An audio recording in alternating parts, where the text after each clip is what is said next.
आंखों के नीचे काले धब्बे आ गए हैं तो क्या करें? मैं इसका उत्तर पहले दे चुका हूं, फिर दोहराऊं। आपको सबसे अच्छा आसान उपाय मैं बता रहा हूं, वो ये, जिनको भी डार्क सर्किल है सवेरे उठें, सबसे पहला जो आपका थूक है, मुंह का लार है, इसको आंखों के नीचे लगा के मालिश करें, हल्की हल्की मालिश करें, आपके सारे डार्क सर्कल खत्म हो जाएंगे। और ये जो सुबह का मुंह का लार है, इससे आप अपने त्वचा रोग भी ठीक कर सकते हैं। खाज है, खुजली है, दाद है, सोराइसिस है, इचियोसिस है, एक्जिमा है, हर जगह इसको अप्लाई करें और हल्की हल्की मालिश करें। कोई कहेगा कि बहुत ज्यादा शरीर में है तो इतना तो थूक बनता ही नहीं है और पूरे शरीर पे लगाना पड़े तो ऐसी स्थिति में आप मुझे व्यक्तिगत रूप से शाम को 4 बजे मिलें, मैं आपको एक ऐसी दवा बता दूंगा या लिखा दूंगा जो थूक भी बढ़ा देगी और आपकी शरीर की खाज, खुजली, दाग, धब्बे सब मिटा देगी। वो व्यक्तिगत है। नींद बराबर नहीं आती है तो इसका माने एक ही आप जान लीजिए कि आपके शरीर में अगर वात बढ़ा हुआ है, वायु बढ़ी हुई है, तो अच्छी नींद कभी नहीं आएगी। तो इसके लिए बहुत सरल उपाय मैंने बताया था, रात को गाय का घी हल्का गर्म करके दोनों नाक में डाल के सोएं। गाय का घी हल्का गर्म करके, जब वो तरल हो जाए उतना ही गर्म करें और एक एक बूंद दोनों नाक में डालें और हल्के से खींचें, ज्यादा तेज नहीं, बस इतना करेंगे अंदर चला जाएगा। बहुत खींचने की जरूरत नहीं, क्योंकि आगे चला जाएगा, जहां नहीं जाना चाहिए वहां भी चला जा सकता है। तो हल्का खींचकर छोड़ दें और सो जाएं, भूल जाएं। फिर नींद बहुत अच्छी आएगी, खर्राटे बिल्कुल बंद हो जाएंगे, स्नोरिंग बिल्कुल खत्म हो जाएगी। नींद के समय जो खराब सपने आ रहे हैं, वो सपने कभी आएंगे नहीं, अच्छे ही सपने आएंगे जब भी आएंगे। रात में नींद कभी खुलेगी नहीं, 6 घंटे के पहले आप उठेंगे नहीं कम से कम। रात की नींद खुलने का एक वो तकलीफ आ गया ना, पेशाब आती है, नींद खुल जाती है। घी डाल के सोएंगे तो रात को नींद कभी नहीं खुलेगी, 6, साढ़े 6, 7 घंटे के बाद ही खुले। और बच्चों को तो जरूर करें, इससे और एक फायदा होगा, स्मरण शक्ति बढ़ेगी। ठीक है। अभी है हाई ब्लड प्रेशर, रक्त का ऊंचा दबाव, अस्थमा, पेट की कब्जी, और इसमें भी फिर आ गया है त्वचा का कालापन, वो मैं उत्तर दे चुका हूं। अब मैं आ जाता हूं ब्लड प्रेशर हाई है। वैसे तो ब्लड प्रेशर हाई और लो होना ये काल्पनिक चीज है, कभी बाद में चर्चा करूंगा, लेकिन अगर आपके मन में बैठ गई है तो इतना ही जान लीजिए कि आपको जब लग रहा है और डॉक्टर को ही कह रहा है कि आपका बीपी हाई है, तो समझ लीजिए, इसको बागवती जी दूसरे सूत्र में कहते हैं कि रक्त की अम्लता बढ़ी हुई है, एसिडिटी बढ़ी हुई है। अब रक्त में अम्लता है तो अम्लता को खत्म करने के लिए क्षारीय चीज खाएं, क्षार चीज खाएं, क्षार। अब क्षार वाली चीजें क्या है? सबसे अच्छी क्षार की चीज है मेथी, सब्जी के रूप में भी और दाने के रूप में मेथी। दूसरी क्षार वाली चीज है, आप में से जैन है तो वो नहीं खाएंगे, लेकिन जो जैन नहीं है उनको बता देता हूं, गाजर। तीसरी क्षार वाली चीज है कोई भी ऐसा फल जिसमें रस नहीं है, सेब, केला, अमरूद, ये क्षारीय है।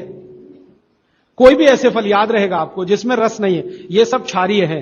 सब्जियों में पालक क्षारीय है, बैंगन क्षारीय है, आलू के बारे में कहते हैं ना अम्लीय ना क्षारीय, वो बीच का है।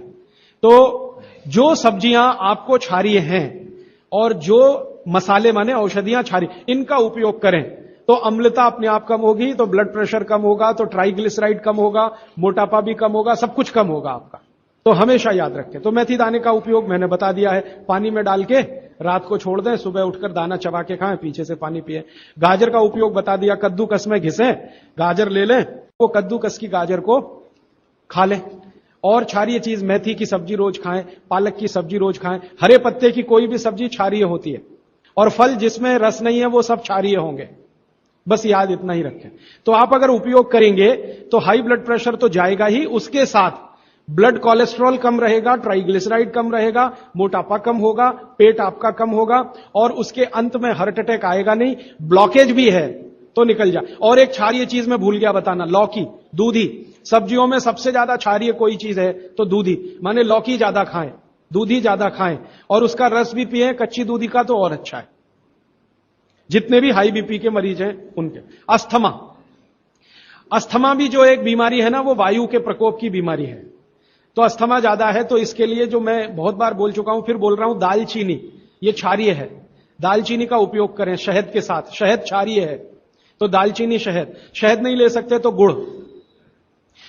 ये जो नारियल होता है ना, नारियल, मैंने आपको थोड़ी देर पहले एक बात कही है और मुझे याद आ गई, तो मैंने आपसे कहा जो भी फल में रस नहीं है वो क्षारीय है और जो भी फल में रस है वो अम्लीय है। लेकिन ये नारियल अद्भुत फल है जो क्षारीय है रस होते हुए भी। तो ये क्षारीय है। अब ये क्यों है, ये बाद का विषय। तो आप अगर अस्थमा से शिकार हैं, दमा के शिकार हैं, तो नियमित रूप से नारियल खाइए, हरा नारियल खाइए, कच्चा नारियल जिसको कहा जाता है, चबा चबा के खाइए। कितना खाएं जी? एक दिन में 50 ग्राम तक खा सकते हैं चबा चबा। तो दालचीनी और गुड़ लिया और नारियल चबा के खाया, 3 महीने के बाद आपका अस्थमा जड़ से खत्म होगा, वो 40 साल पुराना हो तो भी। इसके बाद बाकी तो आंखों की। मुंह में छाले बहुत रहते हैं। ये मुंह में छाले बहुत रहते हैं इसका माने पेट आपका साफ नहीं है, बड़ी आंत आपकी कचरे से भरी हुई है। तो मुंह में छाले रहते हैं तो सुबह सुबह का जो मैंने नियम बताया ना, पानी उठते ही पिए, घूट घूट पिए, तो छाले अपने आप खत्म। जैसे ही बड़ी आंत साफ हो जाएगी छाले कभी नहीं आएंगे। और अगर आपको ये करने के बाद भी छाले में आराम नहीं मिल रहा है तो आपको एक सरल आसान दवा बता देता हूं जो होम्योपैथी की दुकान में मिलती है, जो बड़ी आंत को सबसे जल्दी से साफ कर देती है। उस दवा का नाम है बोरेक्स। सुहागा आप सब जानते हैं ना, सुहागा आंत को साफ करने वाली सबसे तीव्र दवा है, तीव्र। इसी का डाइल्यूशन करके होम्योपैथी में बनाया बोरेक्स। तो ले लें, किसी भी होम्योपैथी की दुकान से खरीद लें, 30 पोटेंसी में या 200 पोटेंसी में। इसके 3 ही खुराक लेंगे तो जीवन भर के लिए छाले की बीमारी आपकी आएगी नहीं, क्योंकि यह तुरंत बड़ी आंत को साफ करता है। पानी करेगा, धीरे धीरे करेगा। बोरेक्स तो एक ही दिन में काम करता है, लेकिन बागवट जी कहते हैं ये एक ही दिन का चक्कर छोड़ना चाहिए, तुरंत हर चीज का रिजल्ट मिल जाए। वो कहते हैं जीवन में कोई भी चीज फास्ट है ही नहीं, हर चीज स्लो है। तो कोशिश करिए पानी से ठीक करें, और अगर आप बहुत परेशान हैं तभी बोरेक्स का इस्तेमाल करें। और यह दवा हमेशा पानी में डाल के लें, 1 बूंद डाल दें पानी में और उस पानी के 3 हिस्से करके उसको पी लें। 1 कप पानी हो, आधा कप पानी हो, 1/4 कप पानी हो। अभी आगे का एक प्रश्न। अच्छा, गाय के मूत्र के बारे में मैंने आपसे कहा था, तो उस पर प्रश्न आए हैं 4-5। गोमूत्र सही गाय का है या उसको कोई बीमारी है, किस तरह की प्रॉब्लम हो सकती है, अगर गोमूत्र सही नहीं है तो उस हाल में क्या करना चाहिए। मैं आपको विनम्रता पूर्वक एक एक्सपेरिमेंट जो हमने किया वो बता देता हूं। गाय को हमने 6 साल जहर खिलाया। एक गाय पर यह एक्सपेरिमेंट हमने किया, 6 साल जहर खिलाया, सबसे खराब जहर खिलाया, उसका नाम है संखिया, अंग्रेजी में कहते हैं आर्सेनिक। तो हमने गाय को दिया, चारे में मिलाकर दिया, बहुत मामूली मात्रा में, क्योंकि हम जानते हैं ज्यादा देंगे तो गाय मर जाएगी। हमें यह देखना था कि ये थोड़ा थोड़ा जहर देते हैं तो उस पर असर क्या आता है। तो 6 साल जिस गाय पर हमने ये प्रयोग किया वो गाय अभी भी जीवित है, अभी भी जीवित है और स्वस्थ है, तंदुरुस्त है। हमने हर बार उसको संख्या दिया और हर दिन उसके मूत्र में टेस्ट किया, आया कि नहीं आया, क्योंकि ऐसे कहते हैं ना, खाओ तो सब कुछ आने ही वाला है मूत्र में और ब्लड में। तो 6 साल लगातार उसको संख्या खिलाने के बाद भी उसके मूत्र में 1.0000 में चले जाएं, उतना भी संख्या कभी नहीं आया। अद्भुत है ये। अब मुझे पुरानी बात इसमें जोड़नी है। बहुत लोग कहते हैं ना गाय के गले में शंकर भगवान का निवास है, वो शायद शंकर जी ने पी लिया। शंकर जी तो मशहूर है ना खराब से खराब जहर पीने के लिए, तो शायद गले में शंकर जी हैं गाय के, तो वहीं रुका। और सच में हमने ये देखा, इसमें मैं एक्सेजरेशन नहीं कर रहा हूं, आप चाहें तो वो गाय कभी भी आके देख सकते। हमने उसके गले के आसपास महसूस किया 6 साल में एक ब्लू कलर का रिंग बन गया है, ब्लू कलर का, और वहां से ब्लड निकाला, उसको टेस्ट किया तो उसमें पूरा संख्या है, माने आर्सेनिक है। गले के नीचे वो गया ही नहीं, गले में ही रुक गया। शंकर भगवान ने शायद रोक लिया। तो आप बेखटके गाय का मूत्र पी लीजिए। आपके दिल में ऐसा लग रहा है वो कचरा खा रही है, आप चिंता मत करिए, ये कचरा जाएगा नहीं उसके मूत्र तक। भगवान ने उसके शरीर में ऐसी व्यवस्था करके रखी हुई है। लेकिन अच्छा यह होगा आपके दिल और मन की तसल्ली के लिए कि गाय अच्छा चारा खाती हो, साफ सुथरे वातावरण में रहती हो और नियमित घूमने के लिए जाती हो, उसका मूत्र जरूर पिएं, वो सबसे ज्यादा लाभकारी तो है। लेकिन कुछ मजबूरी आ गई, मजबूरी से मतलब मैं समझाना चाहता हूं। आप एक ऐसी जगह रहते हैं जहां गाय कचरा ही खाती है और आपको ऐसी कोई गाय मिल ही नहीं रही है जो शुद्ध चारा खाती हो और बराबर घूमने जाती हो, और आप किसी बीमारी से तड़प रहे हैं, परेशान है, और वो बीमारी में आपको गोमूत्र चाहिए ही, तो बिना संकोच के ले लें। उसका हानि तो नहीं करेगा, कुछ फायदा ही कर जाए। गोमूत्र के बारे में अब तक की जो रिसर्चेज हैं वो ये है कि इसके साइड इफेक्ट है नहीं। शरीर पता है क्या करता है, आपने मूत्र ज्यादा भी पी लिया तो ये शरीर 20 मिनट के बाद उसको पेशाब के साथ अपने आप ही निकाल देता है, रहने ही नहीं देता उसको। तो थोड़ा ज्यादा पी लिया या खराब पी लिया वो निकल ही जाएगा, जो काम का है उतना ही रह जाएगा। अब गाय का ऐसा बना भगवान ने बनाया है, इसलिए भागवत जी कहते हैं कि ये विशेष तरह का एक जानवर या प्राणी है जो भगवान ने बहुत सोच समझ के बनाया। तो गाय के बारे में इतना। अच्छा, अर्थराइटिस के लिए किसी ने पूछा है, अर्थराइटिस के अब जितने भी प्रश्न आएंगे उनका एक ही साथ ही उत्तर है कि अर्थराइटिस की समस्या अगर बहुत गंभीर है और डॉक्टर आपको कोई ये कह रहा है कि जी ऑपरेशन करा लो, तो हाथ जोड़कर कहता हूं ऑपरेशन तो कभी मत कराना, क्योंकि आप जिस स्थिति में हैं उससे भी ज्यादा खराब हो जाएगी। इस हिंदुस्तान के भूतपूर्व प्रधानमंत्री श्री अटल बिहारी वाजपेयी ने दुनिया के सबसे बड़े डॉक्टर से ऑपरेशन कराया था, नहीं कराया? स्पेशल चार्टर्ड प्लेन भेजकर अमेरिका से उस डॉक्टर को बुलाया, डॉक्टर राणावत, और उसने दुनिया के सबसे अच्छे घुटने कप्स लाकर अटल जी को फिट किए हैं। अटल जी को देख लीजिए आप, पहले तो थोड़ा चल लेते थे, अब तो चलना ही बंद हो गया, सिर्फ व्हील चेयर पर ही रहते हैं, और वो खुद कहते हैं कि मैं पहले से ज्यादा तकलीफ में हूं। तो आप मत करिए। फिर आप बोलेंगे जी क्या करें, डॉक्टर बोलता है ऑपरेशन मत कराइए। आप क्या करें, अर्थराइटिस के लिए जो सबसे अच्छे कॉम्बिनेशन भागवत जी के हैं उनका उपयोग करिए। उसके लिए सबसे अच्छा वो बोलते हैं चूना खाइए, चूना क्षारीय है, अम्लता को कम करता है, ज्यादा अम्लता बढ़े तो अर्थराइटिस होता है, तो चूना खाइए। खाने का तरीका मैंने बता दिया, दही में, छाछ में, पानी में, जूस में, और एक दिन में अर्थराइटिस के पेशेंट 2 ग्राम खा सकते हैं, स्वस्थ आदमी तो 1 ही ग्राम खाए। चूना खाइए। मेथी दाना लीजिए, क्षारीय है। और सबसे क्षारीय चीज जो है वो है हार सिंगार का पेड़। हार सिंगार देखा है? परिजात हार सिंगार, छोटा सफेद रंग का एक फूल आता है और केसरिया डंडी होती है। सफेद फूल और केसरिया डंडी, बहुत तेज खुशबू है, रात को ही खिलता है, रात रानी भी कुछ लोग कहते हैं, हार सिंगार कहते हैं। ये पेड़ के जो पत्ते हैं वो ब्रह्मांड में सबसे ज्यादा क्षारीय माने जाते हैं, जो भी औषधियां। तो इसके पत्ते कहीं भी मिल जाएं, 4-5 पत्ते पीसिए, पीसकर पानी में डालिए, खूब उबालिए। पानी इतना उबालिए कि थोड़ा कम हो जाए, आधा रह जाए, फिर ठंडा कर लीजिए। फिर वही पानी चाय की तरह से चुस्कियां ले लेकर सवेरे खाली पेट पीजिए। मैंने ये देखा है, गंभीर से गंभीर अर्थराइटिस पेशेंट को हफ्ते 10 दिन में ही रिलीफ कर देता है। तो ये कहीं भी मिल जाए, नहीं मिले तो हार सिंगार का पौधा गुड़वांचरी में है, तो आप थोड़े पौधे बंटवा दीजिए, सब अपने घर में लगा लें, गमले में हो जाता है आसान। और कुछ खाली स्पेस है तो जरूर, क्यों, ये हर घर में रहे पेड़।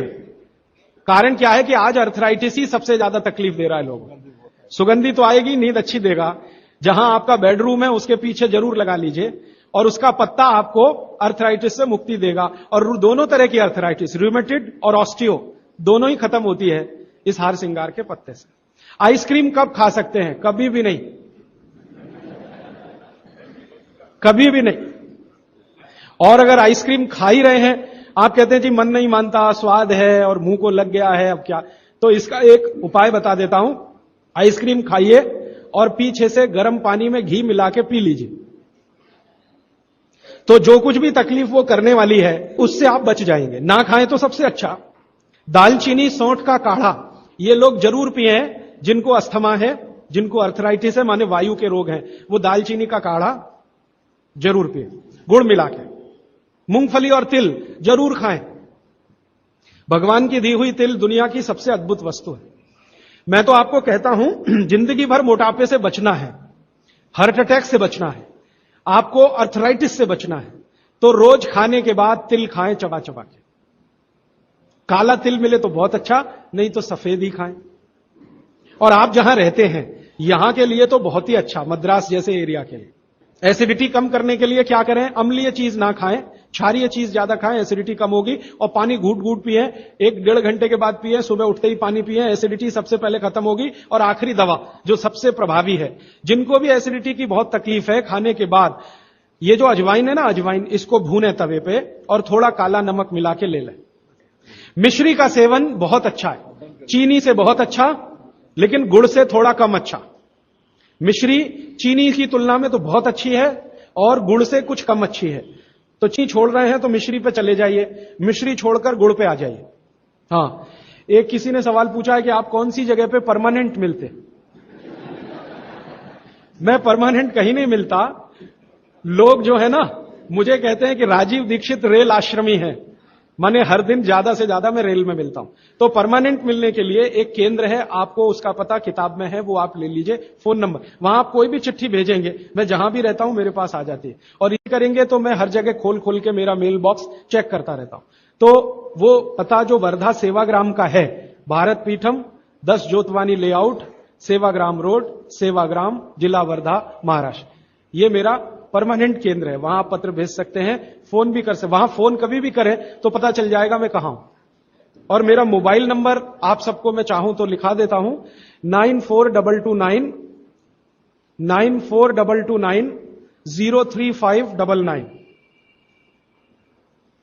9422903599।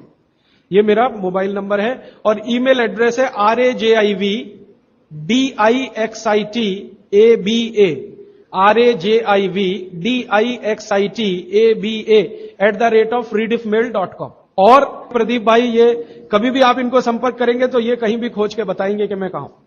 अभी मेरे पास एक प्रश्न है, वो इस समय के विषय से तो नहीं जुड़ा, लेकिन मैं जोड़ के जरूर उत्तर दे देता हूं।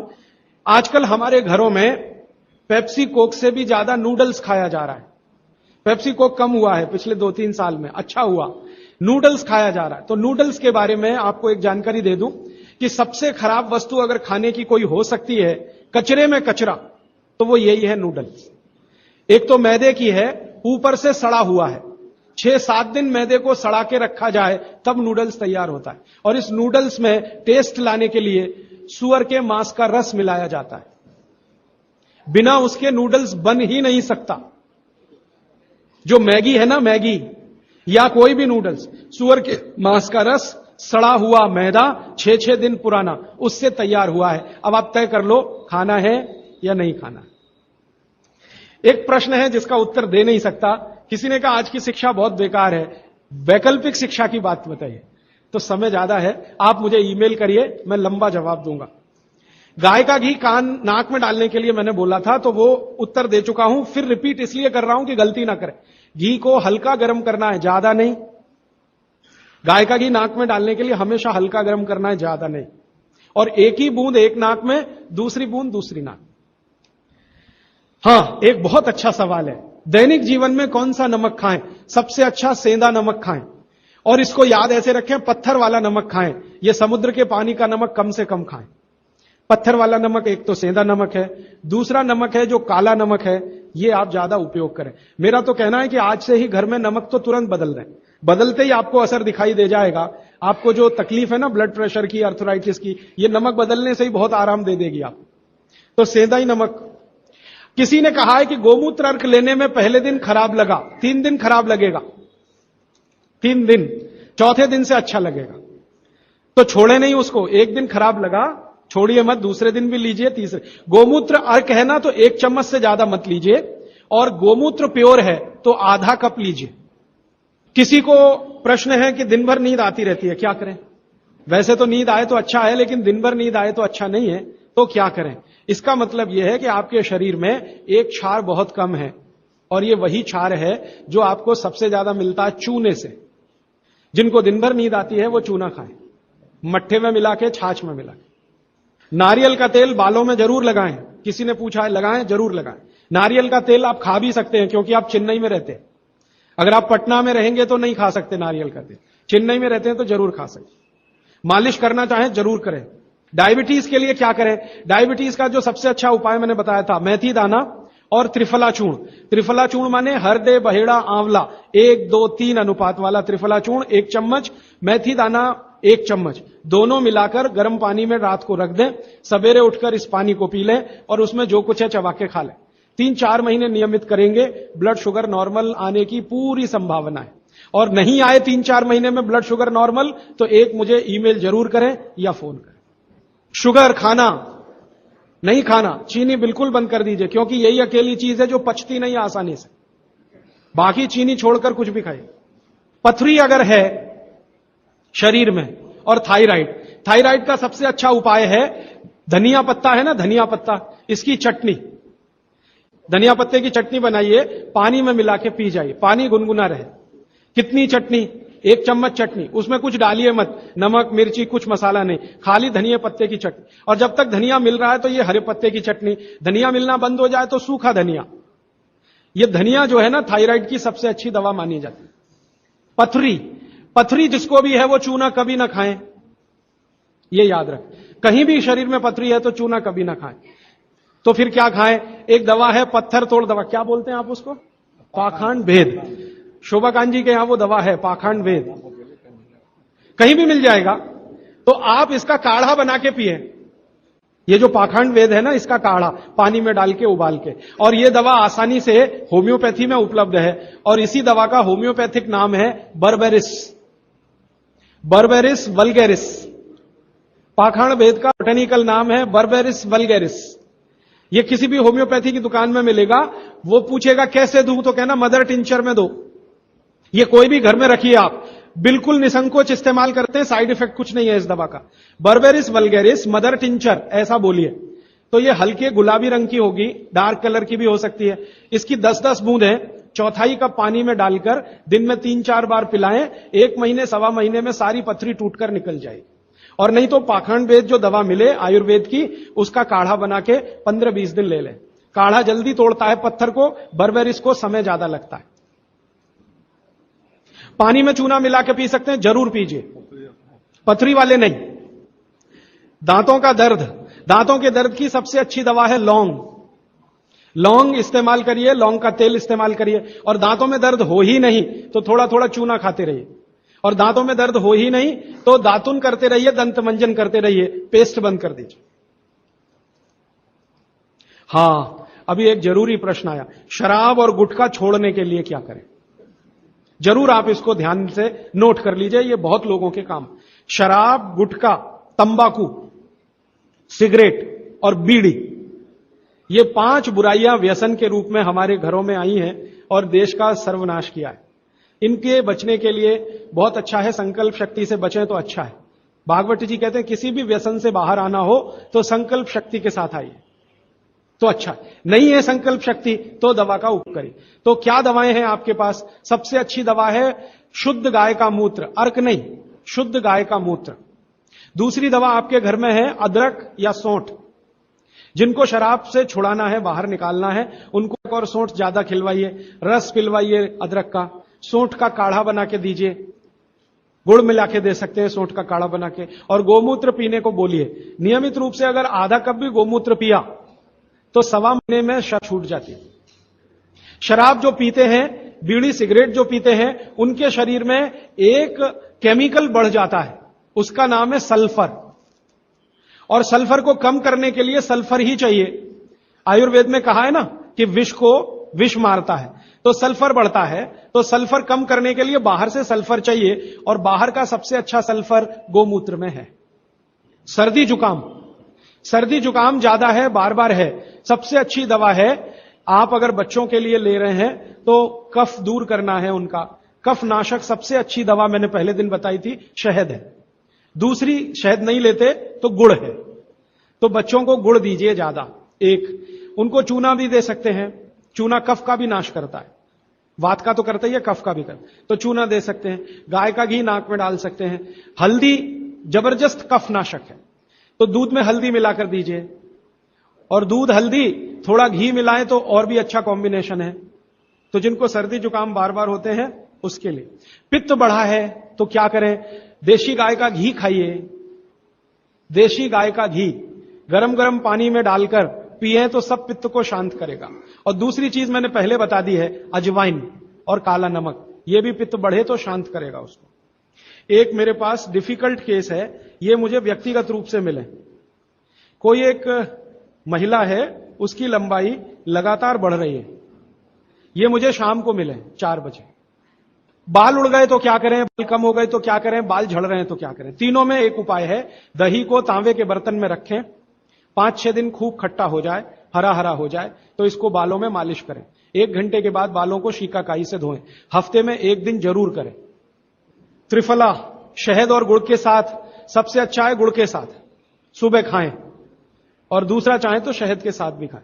त्रिफला को औषधि के रूप में लेना है, औषधि ऐसी जो धातुवर्धक है तो सुबह ही खाएं, और त्रिफला को रेचक के रूप में लेना है, माने पेट साफ करे तो रात को ही खाएं सोने के पहले। बहुत ज्यादा छींकें आती हैं, नाक से पानी गिरता है, थोड़े दिन चूना खिलाएं और गाय का घी नाक में डालें, 15-20 दिन में छींकें भी बंद होंगी, पानी गिरना भी बंद। केवड़ा डालकर जल पी सकते हैं क्या गर्मियों में? केवड़ा एक होता है ना, आयुर्वेदिक औषधि है, केवड़ा डाला हुआ जल सिर्फ गर्मियों में, मार्च, अप्रैल, मई, जून, बारिश जैसे ही शुरू हो केवड़ा वाला जल बंद कर दीजिए। केवड़ा और एक होता है खस, ये दोनों मिलाया हुआ जल गर्मियों में।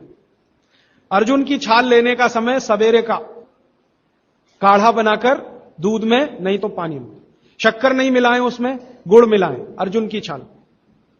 टॉन्सिलाइटिस की रेमेडी, टॉन्सिल्स की सबसे अच्छी रेमेडी हल्दी, हल्दी का दूध बच्चों को रात को पिलाएं, टॉन्सिल नहीं होगा।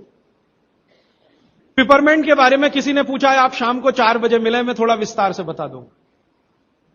यूरिक एसिड अगर शरीर में जमा है तो मैंने आपसे बार बार कहा है क्षारीय चीजें ज्यादा खाएं, एसिड निकल जाएगा। सबसे अच्छी क्षारीय चीज गोमूत्र पी लें, यूरिक एसिड एकदम साफ कर देता है गोमूत्र, लेकिन प्योर गोमूत्र। उड़द की दाल दालों का राजा है, बिल्कुल सही है, लेकिन दही के साथ नहीं। खाली उड़द की दाल खाइए, दालों का राजा है, बिल्कुल सही बात है, दही के साथ नहीं, दही के साथ ये जहर है। सुबह दूध पी सकते हैं, मैंने मना किया है, सुबह जूस पीना है, दोपहर को छाछ और रात को दूध, लेकिन पीना ही है अगर तो आंवले के साथ पिए, ना पिए तो अच्छा, सुबह का दूध ही पीना है तो आंवले के साथ। मोटापा कम करने के लिए उपाय बता दीजिए, आप लिख लीजिए इसको, नहीं तो याद कर लीजिए। जिनको भी मोटापा कम करना है उनको क्षारीय चीजें ज्यादा खानी है, तो मैंने आपसे कहा गाजर खाइए, गाजर नहीं खा सकते दूध ही खाइए। अब खाएं कैसे? गाजर को कद्दूकस में घिसिए और उसके लच्छे बनेंगे। फिर थोड़ी एक और क्षारीय चीज आपको आजकल उपलब्ध है, सेब, सेब पूरा क्षारीय होता है, तो सेब को कद्दूकस में घिसिए, दोनों बराबर मात्रा में मिला के सुबह पेट भर के खा लीजिए, 3 महीने लगातार खाइए। फिर अगले 3 महीने इसको बैलेंस करने के लिए आंवला खा लीजिए, आंवला 2-3 आंवला रोज मुरब्बे के रूप में या कैसे। फिर 3 महीने आंवला हुआ, फिर वापस इस गाजर और इस पे आ जाइए। तो साल भर अगर आप करेंगे तो बहुत आराम से 1/3 वजन तो आपका घट ही जाएगा, हो सकता है किसी का आधा भी हो जाए। ह्यूमन यूरिन के बारे में आपने पूछा, मैंने पहले ही बताया, अगर आप शाकाहारी हैं तो अपने मूत्र का भी इस्तेमाल कर सकते हैं, लेकिन गोमूत्र उससे हमेशा बेहतर है। बच्चे पेशाब करते हैं बिस्तर में, इसके लिए क्या करना? खजूर खिलाइए, खजूर छोटे छोटे टुकड़े काटकर बच्चों को खजूर दूध में डालकर, छोटे छोटे टुकड़े दूध में डालकर उबालिए, खूब उबल जाए, फिर वो दूध पिलाइए, खजूर खिलाइए, तो रात का बिस्तर का पेशाब उनका बंद हो जाए। वो एक प्रश्न है, वो कब्जियत से जुड़ा हुआ है, वो ये कहते हैं कि जल्दी से संडास उतरती नहीं है, क्या करें? रात को त्रिफला चूर्ण खा के सो जाइए, नहीं तो दूध में घी मिलाकर पी लीजिए, ये सबसे अच्छा है। दूध में घी मिला के रात को सोने से पहले पिए तो सवेरे संडास बहुत आसानी से उतरती है और सबसे कम समय में पेट साफ होता है। नहीं तो त्रिफला भी ले सकते हैं 3 महीने। देखिए एक नियम हमेशा याद रखिए, जो मैं बार बार कह, लगातार कोई भी दवा आयुर्वेद की 3 महीने से ज्यादा मत खाइए, और अगर जरूरत पड़ रही है तो थोड़े दिन ब्रेक दे दीजिए, 15 दिन का, 10 दिन का, 20 दिन का ब्रेक के बाद फिर अगले 3 महीने ले सकते हैं, फिर ब्रेक दे दीजिए। फिर ये नियम बहुत जरूरी है, नहीं तो तकलीफ बहुत दूसरी भी हो सकती। पीठ की हड्डी में दर्द है, चूना, चूना खाइए। बच्चों को खांसी की एलर्जी अगर है तो नियमित रूप से, मैंने कहा ना, ऐसी चीजें दीजिए, कफनाशक है, सूंठ है, पान का पत्ता है, शहद है, गुड़ है, ये सभी कफनाशक हैं। कितनी उम्र के बच्चों को त्रिफला दिया जा सकता है? अगर छोटे बच्चे हैं तो त्रिफला ना देकर आंवला दीजिए, और त्रिफला देने का समय अगर शुरू कर रहे हैं बच्चों को तो थोड़ा 3-4 साल हो जाने दीजिए उनका, 3-4 साल के पहले दे सकते हैं तो आंवला दीजिए। और वैसे तो मेरा कहना है 14 साल की बच्चों को आंवला ही अच्छा है, त्रिफला उनको ना ही दें, त्रिफला एक उम्र के बाद ही सबसे अच्छा होता है। बहुत अधिक उम्र में घुटनों का दर्द, कमर का दर्द, तरीका मैंने वही बताया, चूना सबसे अच्छा है। अधिक उम्र में चूना सबसे अच्छा, अर्थराइटिस के लिए, घुटनों के दर्द। एड़ी का दर्द और कोहनी का दर्द तो ऐसे ही मिट जाएगा जब पानी घूट घूट पीने लगेगी। जल्दी भूल जाएं, स्मरण शक्ति कम हो, गाय का घी नाक में डालना सोते समय। नींद जल्दी ना आए तो क्या करना? गाय का घी नाक में डाल के सोना। हां, एक बहुत इंटरेस्टिंग प्रश्न आया, वो पहले दिन का जो मेरा व्याख्यान था कि फ्रिज का क्या करें। तो मैंने तो बोला था कि ये बंद कर दें। अगर आपका दिल नहीं मानता बंद करने के लिए, क्योंकि मैंने कहा ना हिंदुस्तानियों में एक बुरी आदत है कचरे को इकट्ठा करने की। घर में डिब्बे डिब्बी इतने इकट्ठे रहते हैं, तू पड़े रहते हैं, फेंकते नहीं हमें, हमेशा ये सोचते हैं कभी काम आएंगे कभी काम आएंगे। तो ये चक्कर घुस गया। अब पता नहीं ये अंग्रेजों के समय से आया या पुराना। तो फ्रिज भी वैसी ही कोई चीज है। तो एक बहन ने या किसी ने सवाल ये लिख के भेजा है कि फ्रिज में से हमने सब्जी निकाल के 48 मिनट रख दी तो अब उपयोग कर सकते हैं? हाँ कर सकते हैं। उसको शायद ये बात अच्छे से समझ में आई। वो 48 मिनट का जो किस्सा मैंने बताया ना, तो वो चाहती नहीं है कि फ्रिज घर के बाहर जाए, किसी तरह इसका उपयोग होता रहे। तो ये मजबूरी का खेल है, लेकिन कर लीजिए कि आप कुछ भी जो रखा है फ्रिज में, अगर उसको पकाना चाहते हैं, खाना चाहते हैं, तो निकाल के 48 मिनट रख दीजिए, फिर उसका उपयोग कर लीजिए सब्जी के रूप में। नहीं तो एक चीज मत करिए कभी भी, कोई भी चीज एक बार गर्म करके आपने फ्रिज में, तो दोबारा गर्म मत करिए। वो दूध हो या सब्जी हो या दाल हो, करिए ही मत। क्या करना, निकाल के रख दीजिए, 48-50 मिनट रखी रहे, वो अपने आप थोड़ी गर्म हो जाएगी प्रकृति की गर्मी से, फिर वही खा लीजिए। गर्म तो दोबारा बिल्कुल मत करिए। फ्रिज के दूध को दोबारा गर्म कभी मत करिए, फ्रिज की दाल को दोबारा गर्म कभी मत करिए, फ्रिज की सब्जियों को दोबारा गर्म मत करिए। चटनी भी फ्रिज में से निकाल के रख के खाइए। दही भी फ्रिज में दही रख देते हैं, 48 मिनट रखा रहने दीजिए, फिर आप उसका उपयोग करिए, तुरंत निकाल के और छाछ बना के, वो बिल्कुल मत करिए। मेवा खाना चाहिए कि नहीं? सूखा मेवा जरूर खाइए, ड्राई फ्रूट्स आप जरूर खाइए, लेकिन जो ड्राई फ्रूट्स आपके लिए अनुकूल हैं, आप जहां रहते हैं वहां के हिसाब से मैं कह रहा हूं, सबसे अच्छा बादाम आपके अनुकूल है। आपके अनुकूल काजू नहीं है। बादाम बहुत अनुकूल है मद्रास में रहने वालों को, काजू अनुकूल है जम्मू कश्मीर में रहने वाले, तो बादाम भरपूर रखते हैं। और जो दूसरी चीज अनुकूल है, मुनक्का, किशमिश। किशमिश और मुनक्के में थोड़ा अंतर है, बड़ी किशमिश को मुनक्का, तो मुनक्का और किशमिश ये आपके बहुत अनुकूल है। बादाम आपके बहुत अनुकूल है। मखाना, मखाना 50-50 है। ज्यादा अनुकूल तो बिहार उत्तर प्रदेश वालों को है, और थोड़ा चले तो झारखंड वालों को। आपके लिए 50-50, ना बहुत प्रतिकूल है ना बहुत अनुकूल है, बीच का है। और बाकी जो अखरोट वगैरह हैं, ये आपके अनुकूल नहीं। अखरोट खाना चाहिए हमेशा ठंड में रहने वाले लोगों को, आपके लिए अखरोट बिल्कुल अनुकूल नहीं। और ड्राई फ्रूट्स क्या खाते हैं आप? चिरौंजी, चिरौंजी क्या कहते हैं उसको? जो चिरौंजी है वो आपके लिए अनुकूल है, चेन्नई के आसपास के लोगों के लिए अनुकूल है, वो आप खा सकते हैं। और ड्राई फ्रूट शायद इसके आगे हैं, हां केसर। केसर अगर आप खाएं, वैसे तो औषधि है, ड्राई फ्रूट नहीं, लेकिन ये 3 महीने के आगे नहीं खा सकते, नवंबर दिसंबर जनवरी, और दूध में मिला के। मिश्री, पिस्ता, पिस्ता 50-50 है। अंजीर बहुत अनुकूल है सिर्फ एक ही किस्म के लोगों के लिए। इसको मैं आपको कहता हूं, जरा ध्यान से सुनो। जिनको शरीर में शक्ति की कमी लगती है, शक्ति की कमी लगती है, ताकत कम है, शक्ति कम है, उनके लिए अंजीर बहुत फायदे की है। लेकिन जिनको पहले से ही ताकत है वो ना खाएं इसको। चेंदारू क्या होता है? एप्रिकॉट, हाँ एप्रिकॉट आपके लिए ठीक है, आप खा सकते हैं एप्रिकॉट। हाँ, एक सुझाव है, प्रश्न नहीं है, और वो सुझाव मुझे स्वीकार है। वो ये कहते हैं कि आप चले गए उसके बाद क्या? तो उसके बाद ये व्यवस्था या अभियान या ये बातें या ये ज्ञान सतत निरंतर चलता रहे, इसके लिए आपकी मेरी एक छोटी सी कोई एक एडजस्टमेंट हो जाए तो बहुत अच्छा। मैं ये चाहता हूं कि जो कुछ मैंने सीखा वो आप सीख लो। हाँ, और बाबूजी बोलेंगे वैसे, मेरा ऐसा कहना है जो मैंने सीखा वो आप सीख लो, उतना ही सीख लो जितना मेरे पास है, फिर आप उससे आगे भी सीख सकते हैं, और ये दूसरों को सिखाते जाएं। तो नियमित रूप से ऐसी व्यवस्था अगर आप सब मिलकर करें, मुझे स्वीकार है। सुबह का पानी तांबे के बर्तन का पी सकते हैं जिनको कब्जियत की बहुत तकलीफ है, लेकिन शरीर में तांबा ज्यादा हो तो वो नहीं पिए। लेकिन सबसे अच्छा जो सम पानी माना जाता है, इसमें आपको कुछ सोचना ही नहीं पड़ेगा, सादा बर्तन का, माने वो पीतल के उसमें रखा हुआ या कांसे के उसमें रखा हुआ, नहीं तो स्टील में रखा हुआ, गर्मी के दिनों में घड़े का, मिट्टी घड़े, तांबे का पानी पी सकते हैं। हां, क्योंकि कुचालक है ना लकड़ी, और तांबा बहुत ज्यादा सुचालक है। एक होता है कंडक्टर और एक बैड कंडक्टर। तांबा सबसे बड़ा कंडक्टर है और लकड़ी सबसे बड़ा बैड कंडक्टर है। तो ये अगर आपने तांबा पिया माने, तो अर्थ के साथ जो कांटेक्ट है ना नंगे पांव, तो वो खत्म करेगा आपको। इसलिए पांव में चप्पल रहे, लकड़ी के पट्टे पे खड़े रहे, प्लास्टिक की चप्पल पहन के हो, रबर की चप्पल पहन के हो, तभी तांबे के बर्तन का पानी पीना। केन वाटर, बहुत लोग आजकल केन वाटर पी रहे हैं, ऐसा प्रश्न आया, तो ये क्या अच्छा है? बिल्कुल अच्छा नहीं। तो आप बोले फिर क्या करें? आपके घर जो पानी आ रहा है टैप वाटर, इसको खूब अच्छे से उबाल लें, उबाल कर इसको रख लें, फिर उसी को पिएं। ये केन वाटर से 1000 गुना अच्छा है। केन वाटर पता है क्या है? ये पानी को शुद्ध करने के लिए ब्लीचिंग करते हैं उसकी। उस ब्लीचिंग में क्लोरीन इस्तेमाल होता है, फ्लोरीन इस्तेमाल होता है, और वो फिर शरीर में जाए तो बहुत खराब है। और केन वाटर का टेस्ट सादा पानी से बिल्कुल अलग होता है। तो केन वाटर से 1000 गुना अच्छा है टैप वाटर, लेकिन उबाल कर रखा गया। हां, एक सवाल आ गया है जो अब तक किसी ने नहीं पूछा, शायद आपको पूछने के लिए मन में तो होगा, लेकिन आपने क्यों नहीं पूछा? महिलाओं से संबंधित यह सवाल है मेंसेस पीरियड का। 2 सवाल आए हैं। एक तो यह है कि व्हाइट डिस्चार्ज बहुत हो तो क्या करें? तो इसके लिए आप ऐसा करिए, एक आयुर्वेद की दवा इस्तेमाल करिए, उसका नाम है शतावरी।